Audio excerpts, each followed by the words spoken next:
Hey everybody, I'm JJ Johnson. You're watching Reality Survival.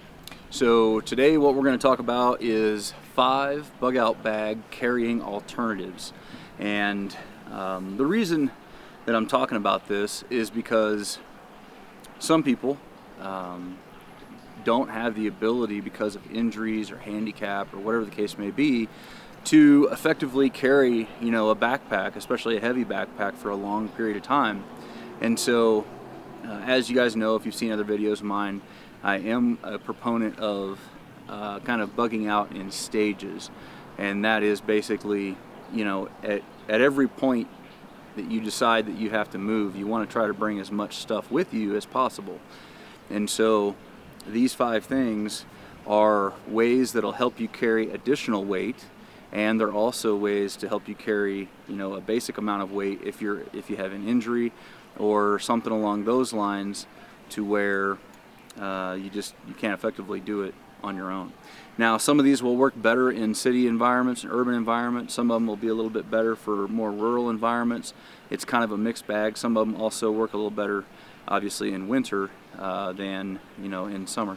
So it's just kind of a mix, and it's really just to get you guys thinking about different ways that you can carry more stuff with you if you had to leave your home for whatever reason. A lot of people will say, well, I'm only going to stay home no matter what. And that's fine, but as we just saw with the dam in California and stuff like that, there could potentially be things that cause you to have to leave your home when you didn't necessarily want them to.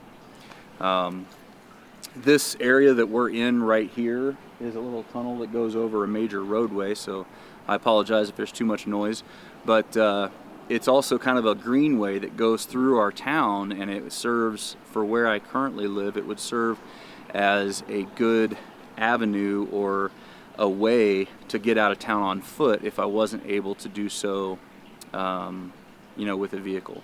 So anyway, with that, we'll go ahead and show you the first one.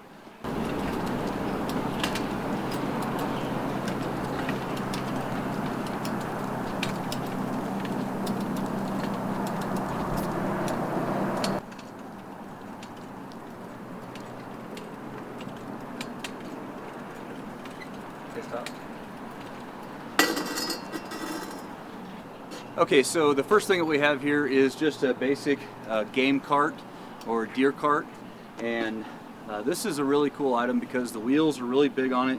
You can fit a bunch of stuff. We've got 2 different backpacks on here now. We could easily throw a 3rd backpack on there, and one person could carry that. Now, what did you think as far as the weight and stuff, Tanner? It was really light. Pretty loud. It was really light. Yeah. Easy to pull, easy to move around. We're just on concrete right now, but you could very easily, what it's designed for is pulling through the brush and all that kind of stuff with the deer on there. So, this is a great alternative to carrying straight on your back. Another thing that you could do is you could take like AR-500 steel and put a small amount on each side and create a little bit of a defensive kind of shield, basically, or barrier, and it wouldn't really be that difficult to do, because you could bolt it right to the frame and it would still be easy enough to pull around. It would add some weight, but it wouldn't be that bad since you've got these big wheels. Anyway, with that, let's go ahead and take a look at the second option.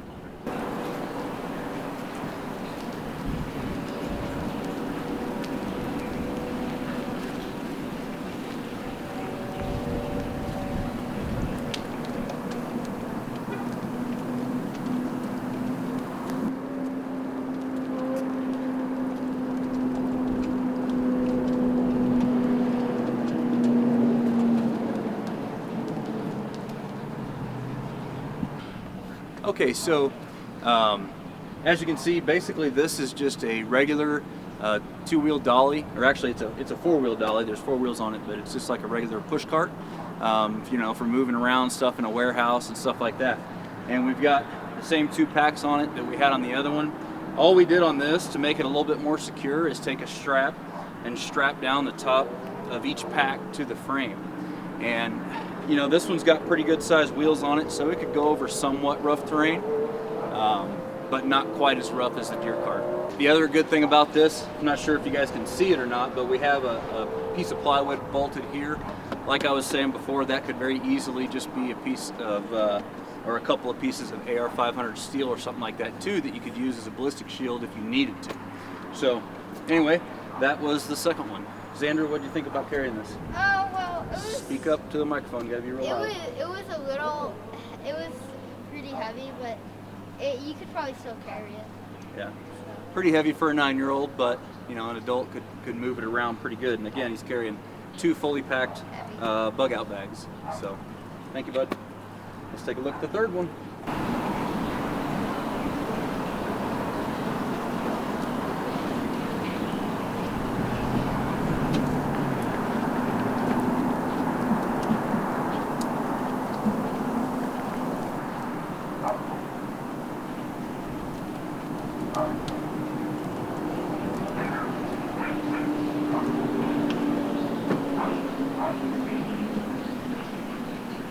Okay, so this is the third one. It's just your basic wheelbarrow. We've got a mist-sized tire on ours, but it still rolls pretty good and still works.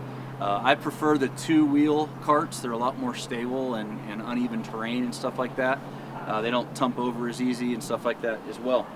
The cool thing about this is a big cart like this is obviously going to give you the capability to carry a lot of stuff. We could put easily another backpack in here. You could definitely slide in you know, a couple of weapons cases or something like that. I mean, it gives you a lot of options. You know, so it's a pretty good alternative. The bigger the tires, the taller the profile tires, the better they'll do on rough terrain. With smaller tired wheelbarrows, you probably want to just do that in like an urban area. It's probably not going to do so good off-road. But if they're a little bit taller, then they'll do okay. Anyway, this is just another alternative. So now let's go ahead and take a look at the fourth one. What did you have anything to add on this one, Tanner? It was really light. It wasn't heavy at all. And this, you know, again, these things are made to carry a lot of weight. So, you know, it's just using mechanics and leverage and all that kind of stuff to your advantage, and that's kind of what we're looking for. All right, see you next one.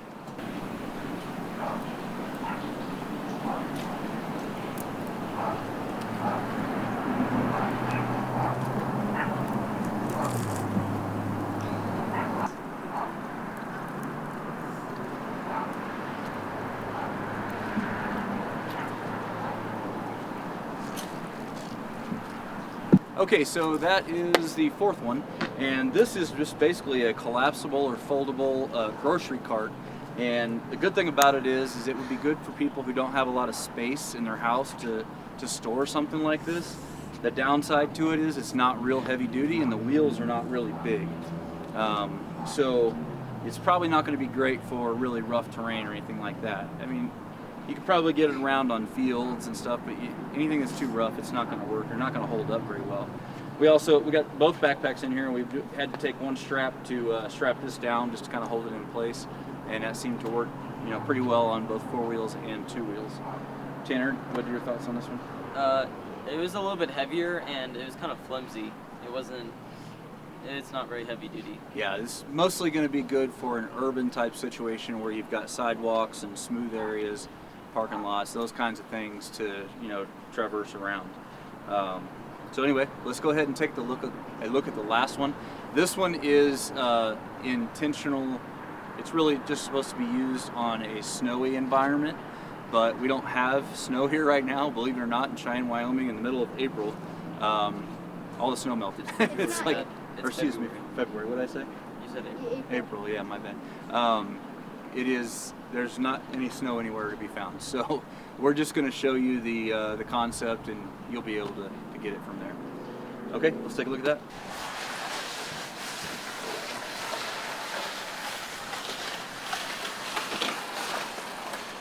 Okay, so this fifth one, right? Yes. Yeah, that's the last one. Last one is basically just a long snow sled, and this one is a little more heavy duty than some of them, but it could very easily be like an ice fishing sled or anything like that. In a snowy environment, this is going to work really good, and it's going to be real easy to pull Obviously without snow you're going to get a lot more friction, and it's not going to probably be as easy. What did you think, Tanner? Yeah, it was pretty heavy, but it's not what it's meant for. So. Yeah. But again, in an Arctic or cold or a wintertime environment, this is a great thing to be able to carry a lot more weight than you need to. It's also something that could be used for medevac or something along those lines if you had to move somebody who got injured, you know, or something along that lines. Okay guys, so that has been a look at 5 bug out bag carrying alternatives. Again, just, you know, made for people who can't carry a pack, you know, heavy pack long distances or something like that. And it's also a way that could help a regular person who's healthy and all that kind of stuff and in shape to carry more gear with them if they needed to.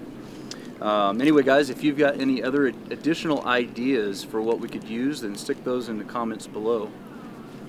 As always, I definitely appreciate it when you click the thumbs up button, when you share it with your friends on Facebook, Twitter, and Google+. And don't forget to live the 6 Ps. Proper prior preparation prevents poor performance. Stay safe, guys.